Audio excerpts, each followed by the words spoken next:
What's up, everybody? This is Rob. Welcome to the Urban Discipleship Podcast. Today, we're going to be talking about Pastor Timothy Keller and his struggle with stage 4 cancer. And he had an interview and talked about the prism he sees it all through as he looks at it through the gospel. We're going to talk about it on the Urban Discipleship Podcast.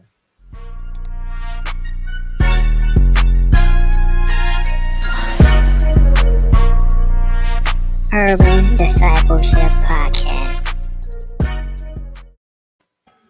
Hey, what's up, everybody? Welcome to the Urban Discipleship Podcast, where we always endeavor to do two things: that is, exalt Christ and to enhance relationships. Yes, you are welcome. Today, we're going to be talking about Pastor Timothy Keller. Man, I didn't even realize that he is suffering with cancer. What does the article say? For the past couple years? Yeah, it's been a minute.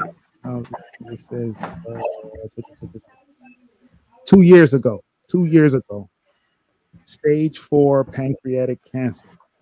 Praise the Lord that He sustained him. You know what I'm saying? I know the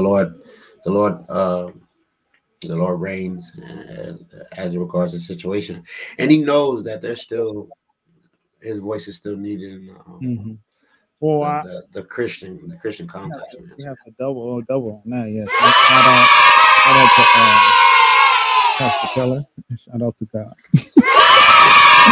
Because when you said that, what made me think, I'm like, man, this man got his diagnosis around the same time that we were getting the announcements of coronavirus.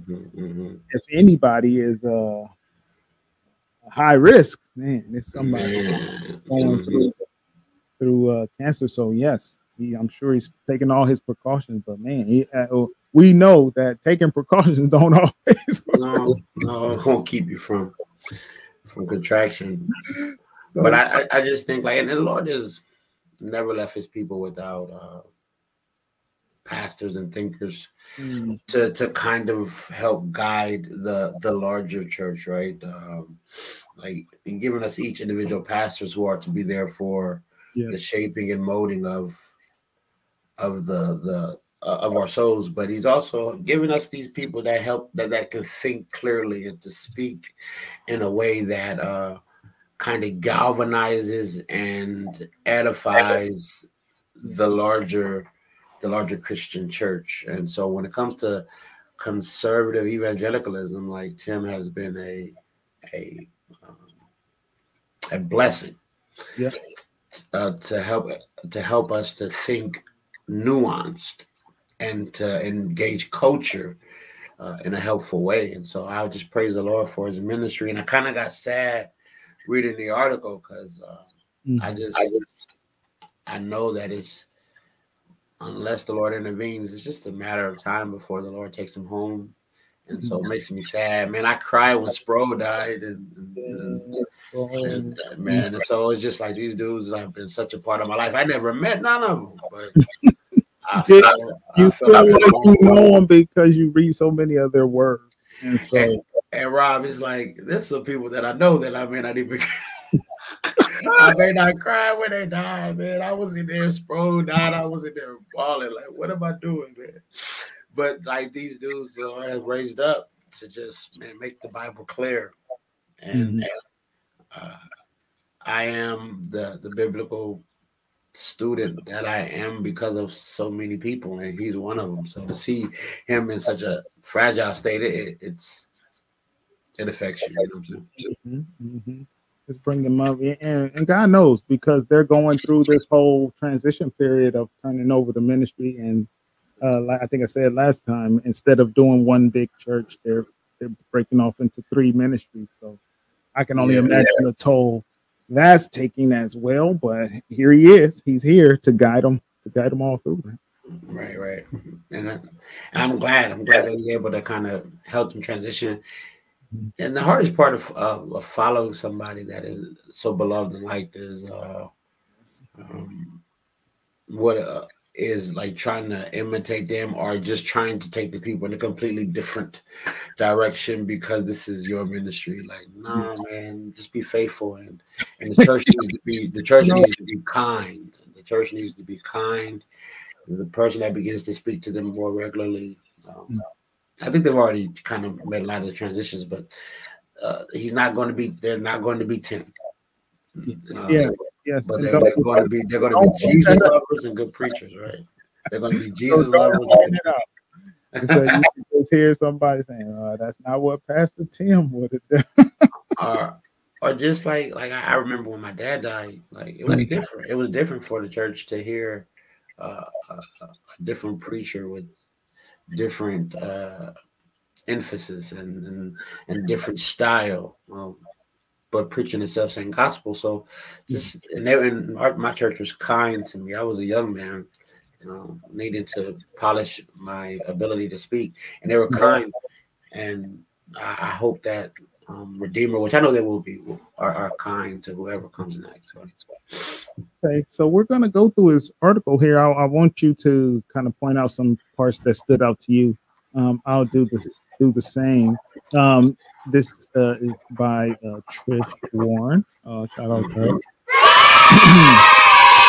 Over at the New York Times. She interviews, so there's a couple things I want to point out before we got into the questions. Tim Keller wrote in the Atlantic here. I thought this was so powerful. He says, we expected some illness to come and take us when we felt really old, but not now, not yet. This couldn't be. What was God doing to us? The Bible, and especially the Psalms, give voice to our feelings. Why, O Lord, do you stand far off? Wake up, O Lord. Why are you sleeping? How long, O Lord, will you forget me forever? So I was saying that is a prayer and a half, and I in that moment I'm like, I can really kind of see myself, kind of feel being in his shoes. Obviously not dealing with cancer, but I recognize there is a sense of we just live our life every day thinking tomorrow's going to happen. Yeah. And then all of a sudden, one of those tomorrows let you know you don't have too many tomorrows left, and it changes your outlook.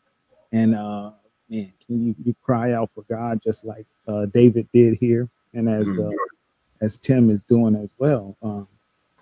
Yeah, and I think it's important, Rob, too. Like for Christians that are maybe they received some sort of terminal diagnosis, or maybe they're going through a distressing time. The lament psalms are real, and they're examples to us that we can have this moment of, Lord, what's up? You know what I'm saying? Like, why am I here? Like, this idea that Christian maturity is like just looks these hard times in the face and has no kind of emotion because God is sovereign. And I'm like, well, read the Psalms, bro.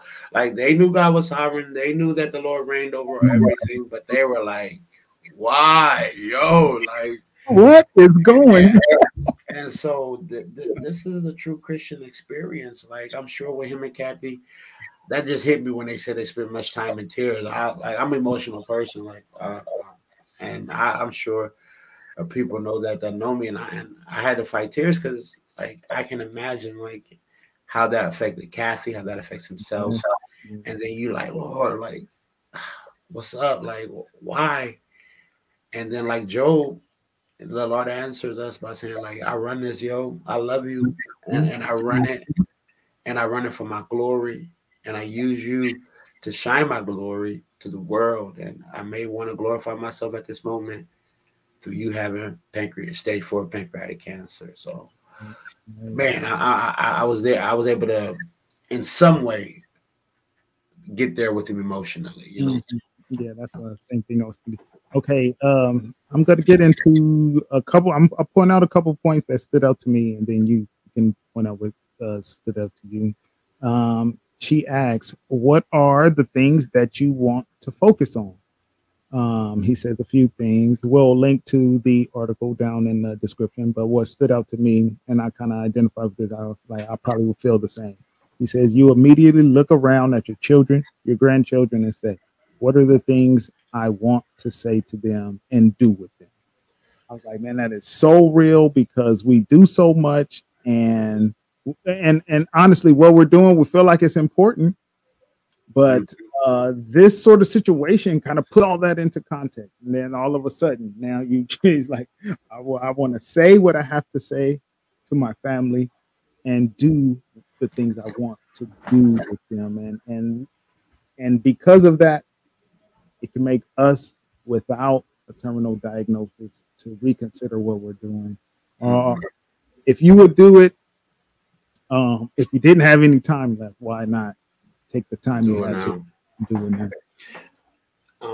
Remember when Uncle John was passing away, and it was clear the writing was on the wall. He was in the hospital, and we just knew he wasn't coming home again. Like, he was calling people into the room, and in that moment, like, he was able to speak with so much clarity to those closest to him, and that's what the shadow of death that it does when it's just so near, and you know that he's there, and you know that it will take you soon. It just brings amazing clarity. I think our good friend Pastor Kidd said the same thing when he was diagnosed with prostate cancer. Lord has healed him, but like it just made everything, like, it just makes things clearer. You start thinking like, okay, and it prioritizes everything. Like, yo, this is much more important than that, bro. Like, you know, we got all of these things we're trying to juggle because we believe we're gonna be around here for forever, right? And when you know that you're not, it's just like, man, you know what do I want to say to my wife and my kids to show them that I love them and prepare them for a future without me? Like, that's what the nearness of death does. But like you said, like, death is just so near to each of us all the time. Like Dwayne Haskins, the quarterback for the Pittsburgh Steelers, he was ran over on the highway and passed away. 24 years old. So like death is so near, and so I think we should take more time to kind of try to reach that mental space where Tim is, no matter how difficult it might be, and say, hey, what do I want to say to my wife? It's, you know, what I want them in the future. Yes. Okay. One more thing that stood out to me. Let's see. Okay. It says in your latest book, you wrote that our culture is experiencing a crisis of hope. Where do you find your hope, and what hope do you offer to others? He says, if the resurrection of Jesus Christ really happened, then ultimately God is going to put everything right.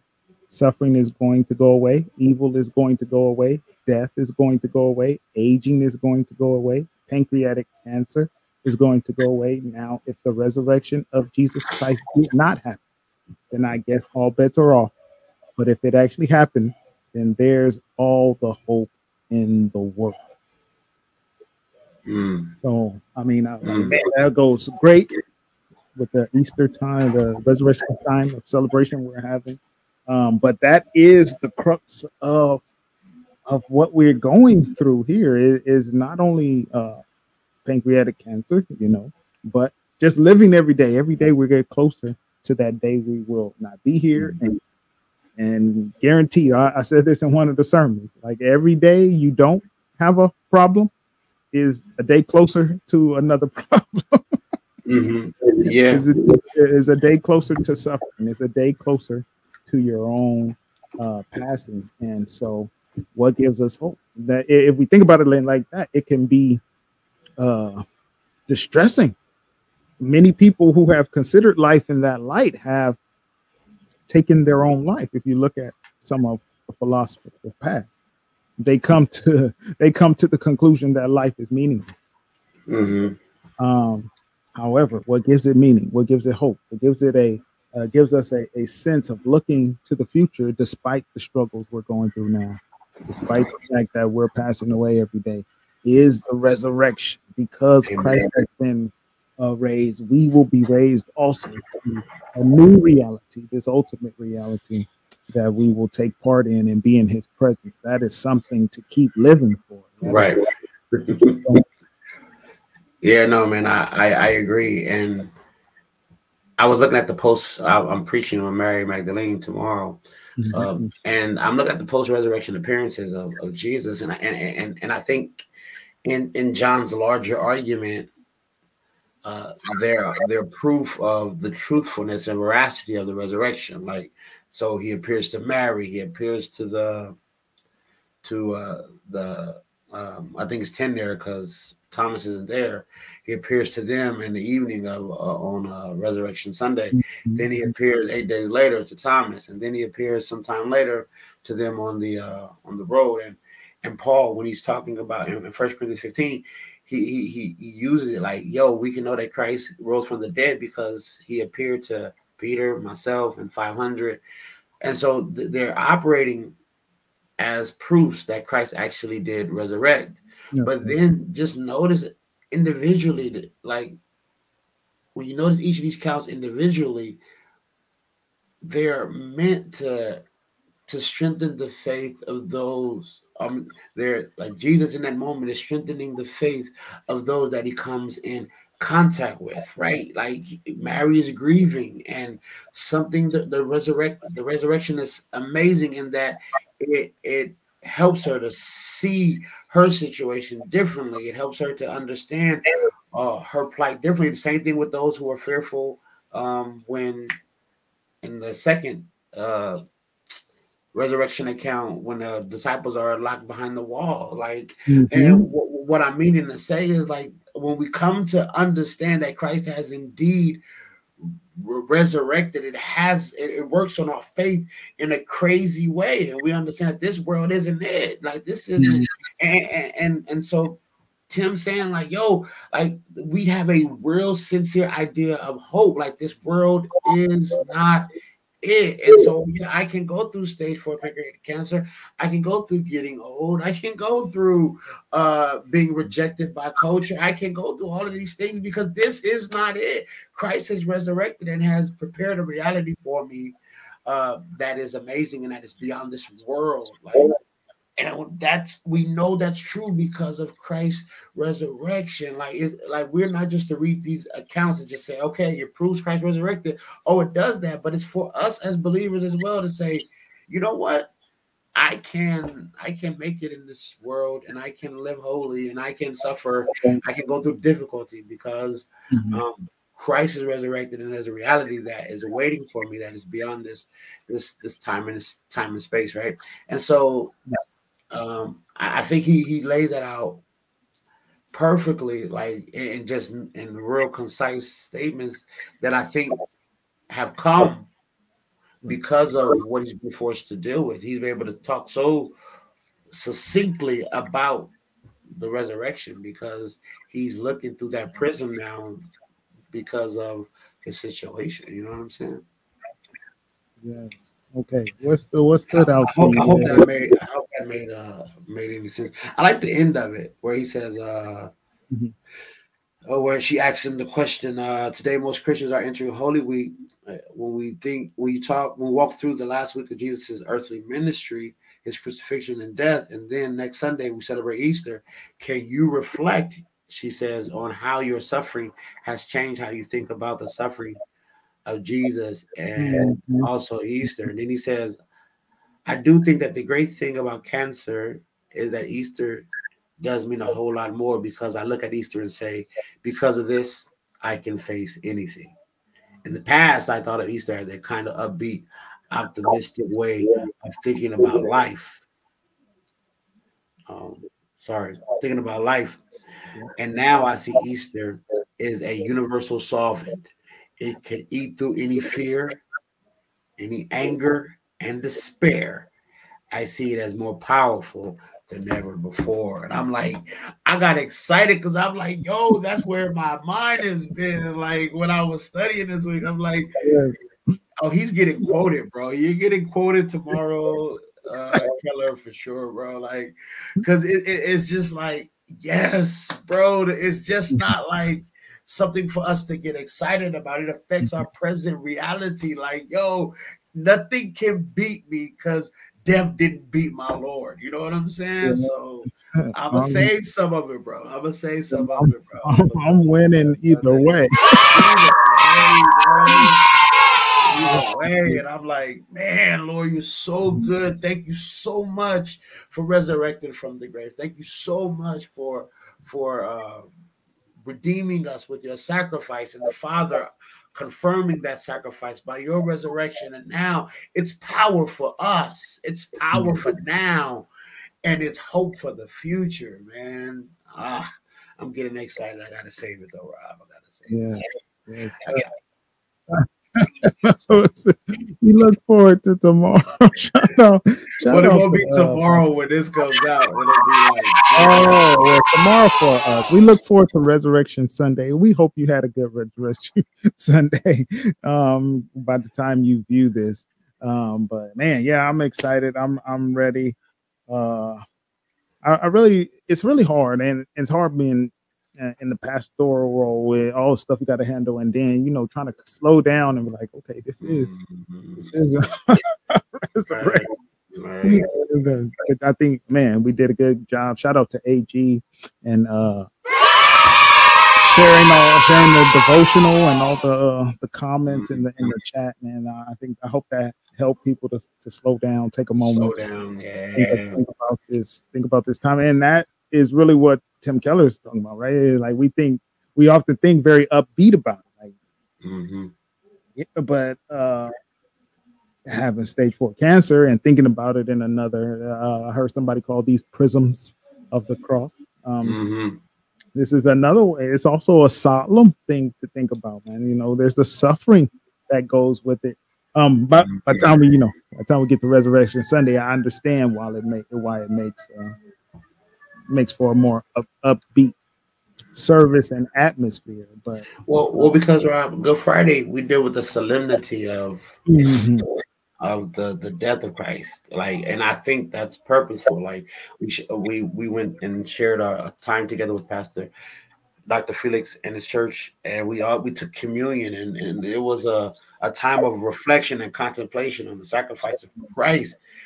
And there's just this natural climax the story of redemption has, and that the story of Christ's passion has, in that, like, he dies on Friday night or Friday evening, right? Friday afternoon, sort of, and then he's laid in the tomb, and he's there all day Saturday. You just get this climax to that Easter morning, where that Sunday morning the Lord Jesus resurrected. So yes, like as we just think about it chronologically, there's a buildup to it, so it's going to automatically be a beat, but it's much more than just a happy time. It's a life transforming event, right? It is a history shaking event that has to be thought about more deeply than simply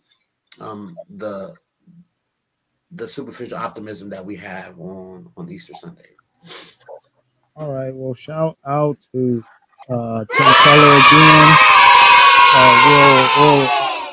I'll have to link you to his Facebook if you want to read that. If not, you gotta subscribe to the New York Times. I'm sure they would appreciate me saying that. But we're gonna let you go. Again, we're gonna go and enjoy this Resurrection Sunday, but we hope you had a good one. We're going to let you go and remind you to do 2 things, that is, love God and each other.